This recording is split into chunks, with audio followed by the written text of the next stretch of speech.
Tere, mina olen Liisa Indra vastutustundliku ettevõtluse foorumist. Me jätkame EU Talenti projekti raames praktika kohtade osas rääkimist. Ja täna ma olen CV Online'is, räägin CV Online'i turundusjuhi Rain Resmert-Uuseniga. Nimelt CV Online on tulnud välja väga huvitava projektiga, mida nad on teinud juba pikemat aega.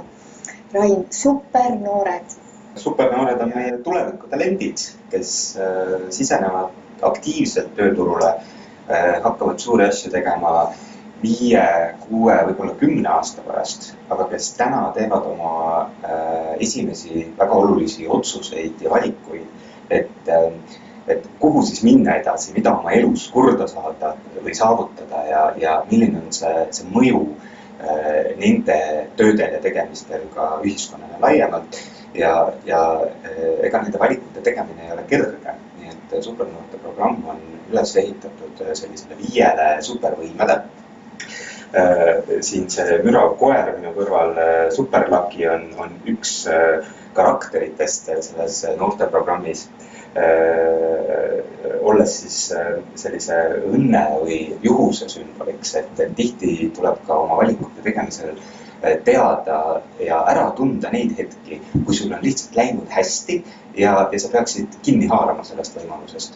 Aga supernoorte programmis on veel 4 supervõimet, mis siis on teadmiste omandamine, suhtlusvõrgu arendamine, kogemuste hankimine ja mida tihti kiputakse ära unustama, aga mis on ääretult oluline on see, et kuidas sa oma isiksust arendad selleks, et kõikide nende kogemuste ja teadmiste juures, et sa ei kaotaks ennast ära, vaid vastupidi, et sinu isiku omadused või isiksus aitaks saavutada neid eesmärke just nendes töökohtades, just nende ülesannetega, mis sa oled endale võtnud. Rain, mis vanuses supernoored on? No, tegelikult me võime öelda, et ega sa satud ju nii-öelda tööturule oma sünnihetkest alates, sellepärast, et sa kõik, mis sellest hetkest edasi juhtub, on mõnes mõttes nagu ettevalmistus, milline on sinu perekond, millised on sinu sõbrad, millises kultuuri kontekstis, sotsiaalses kontekstis sa elad ja kasvad, aga supernoorte programm täpsemalt on mõeldud alates 14. eluaastast, et tegelikult ju põhikooli lõpp on see esimene kriitiline koht, kus sa pead hakkama mõtlema sellele, et kes minust saama peaks ja mida ma tahan selles maailmas korda saada. Põhikooli lõpus hakkavad tegelikult ju sündima meie esimesed kriitilised valikud. Kuhu keskkooli ma lähen, kas ma lähen gümnaasiumisse, kas ma lähen kutsekooli, kas ma lähen välismaale õppima, mida ma saavutada tahan ja sealt edasi. Nii et see tegelikult ongi pikk valikute protsess, mille käigus meil on õigus teha ka tegelikult päris palju vigu. Mis on selle projekti sisu ja kuidas tööturu ja ettevõtjatega kokku läheb? Tööturg on täna väga põnevas olukorras, isegi pingelises olukorras, sellepärast, et ühelt poolt on töökohti tekkimas väga palju juurde, kuna ettevõtetel on surve kasvada, laieneda ja ka tarbijate poolt on järjest enam nõudmisi. Aga kui me vaatame statistilisi näitajaid, siis tööhõive määr on suur, töötus on aegade kõige madalamal tasemel ja tegelikult selliseid pingil istuvaid, ootavaid töökäsi on väga vähe. Mis tähendab seda, et tööturul hakkavad järjest enam tegema ilma multitalendid, jagamismajanduse põhimõtted. Inimesed järjest enam tegelevad erinevate asjadega, et tegelevad, jagavad oma aega, oma tööaega ja panust nii, et esiteks on ammu ju ära kadumas see 9-5 töötamise põhimõte, kui me vaatame. Et see on alanud juba tükk aega tagasi ja nüüd me näeme esimesi reaalseid tulemusi sellest, kuidas inimesed ei põhimõtteliselt enam ei suhtu töösse, kui et lähen hommikul 9 tööle ja kell 6 tulen koju ja siis hakkan mingit elu elama.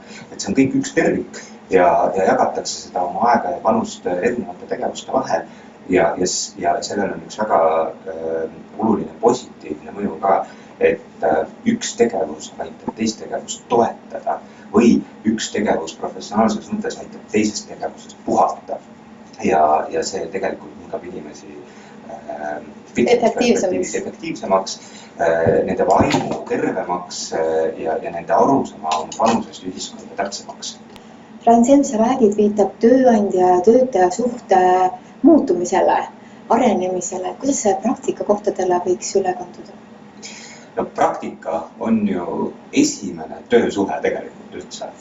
Ja mul on vahel väga kurb kõrvalt vaadata neid praktika kokkuleppeid, kus üks pool ütleb, et mul on vaja midagi teha, ma lähen istun siis oma need praktikatunid täis ja teine pool ütleb, et eks sa tule ja tee siis midagi, et tee neid töid, mida keegi teine ei taha meie ettevõttes teha, eks ju. Et tegelikult ma loodan, et see kontseptsioon praktikast hakkab ka hääbuma ja praktikasse hakatakse järjest enam suhtuma kui esimesse konkreetsesse sammu oma karjääri redelil. Ja praktika on tegelikult üks parimaid formaate selleks, et praktikandil ennast näidata professionaali, inimesena, isiksusena, näidata oma arenguvõimekust ja ettevõttel arenguvõimalusi ja luua sellist pikaajalist suhet selleks, et see praktikant võib-olla 5-6 aasta pärast tuleb ringiga tagasi su ettevõttesse ja hakkab juhtima võib-olla ettevõtte jaoks kõige olulisemat valdkonda. Ja see suhte, nii nagu inimsuhted ikka, et ka need suhted vajavad hoidmist, arendamist ja proovimist. Alati see ei pruugi minna nii, et sealt tuleb midagi ilusat ja põhjalikku välja, aga kui proovid ja kui sellesse ei suhtuta kahepoolselt tõsiselt, siis ei saa seal ka seda arengut sees olla. Rain, sa tood välja huvitava nüansi, ehk siis, et ühelt poolt on praktikant see, kes tuleb justkui koolist saadud juhenditega, kuidas seda praktikat peaks läbima, ta võiks olla enda selline sisemine kutsumus. Teiselt poolt ettevõtja võiks talle tulla ka vastu sellise omapoolse sisuga ja nagu hoida seda noort inimest siis, kes hakkab seda praktikat läbi tegema, et te siin CV Online'is tegelete ka talendi juhtimise küsimustega. Talendi juhtimine on üks kontseptsioon, millega võib-olla need inimesed, värbajad, kes on igapäevaselt oma igapäevatöös värbamisega tegelenud, on endale teadvustanud juba ammu. Aga tööturul laiemalt on see võib-olla olnud siiamaani sõnakõlks, mis hakkab nüüd saama tegelikult päris sisu. Ja sellepärast, et meil ei ole tööturul piisavalt inimesi täna. Ja need inimesed, kes on, peavad hakkama tegema tööd, mis on nende jaoks tähendusrikkam ja mis on nende oma sisult sobib nende jaoks paremini. Nagu sisemise missiooniga läheb kokku sa mõtled. Just, et see, mida ma päriselt inimesena tahan saavutada ja millega tegeleda. Ja selleks, et need päris kohad inimeste seest üles leida ja neid sõnastada ja siis neid ettevõttes rakendada, see vajab talendi juhtimist, see vajab inimeste kuulamist, inimestega arutlemist, vahel kindlasti kompromisside tegemist, sellepärast et jagatakse ennast erinevate asjade vahel, käiakse teadmisi omandamas, eks ju. Võib-olla mõnest tööülesandest väsitakse ära, saadakse aru, et see ei ole päris minu oma. Et kas siis ettevõte on valmis asendama selle mingisuguse teise tegevusega, et see inimene ei läheks ettevõttest välja, et see talent ei läheks ettevõtte jaoks kaduma.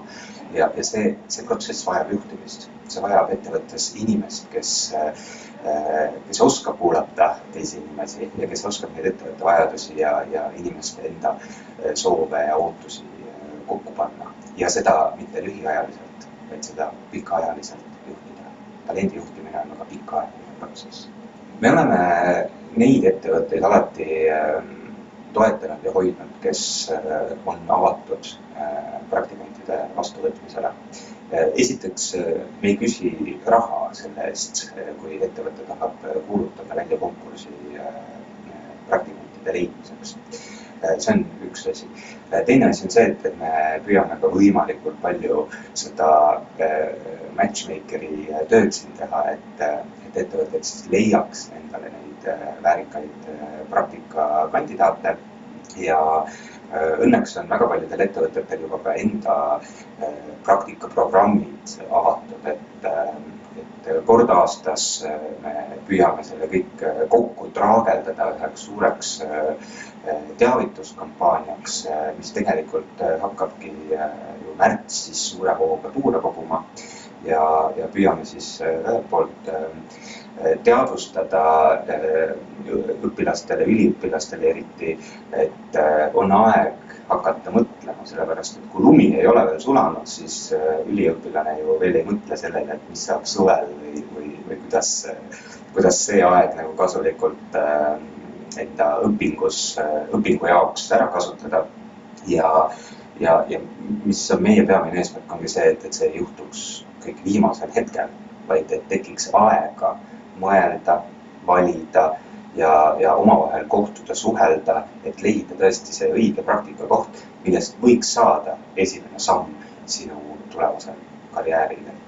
Miks see on meie jaoks oluline, on see, et kui see juhtub, siis see inimene on ju ka meie jaoks tulevastel konkursitel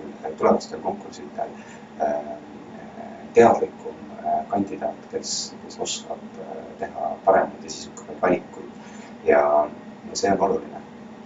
Ehk siis, et Rain, meil on siis vaja ühelt poolt selliseid praktikante, kes tulevad sisemise missiooniga ja sellise sisemise põlemisega midagi oma elus ja maailmas ära teha. Teiselt poolt on meil vaja sellise vanemliku hoolitsusega ettevõtjaid, kes võtavad siis soojalt selle inimese vastu ja hoolitsevad tema eest ja vaatavad, et ta siis saaks nagu selles kohas oma missiooni täita. Siin siis võrrelda tööle võtmist ja värbamist. Mis nende vahe siis võiks olla? Jah, tööle võtmine on see, et meil on õudselt kiire juba mingisuguse funktsiooni täitmisega ettevõttes ja keegi peab tulema selle töö ära tegema. See on tööle võtmine. Ja tavaliselt siis, kui töökuulutus jõuab juba tööportaali üles, siis ettevõtte jaoks on tegelikult juba hilja, sellepärast, et see töö juba vajab tegemist.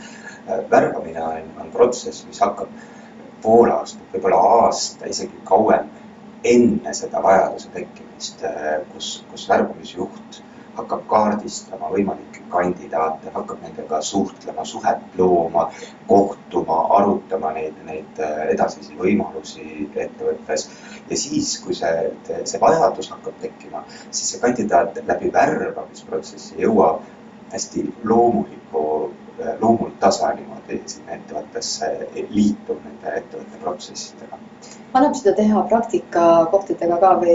Ja ma mõtlen, et värbamise puhul, kui ta on nii pikk protsess, et siis võib-olla mul läheb töötaja ära, eks ju, ütleb, et 6 aja pärast ma olen läinud ja mul on tühi koht, et siis on suhteliselt nagu vesi ahjus.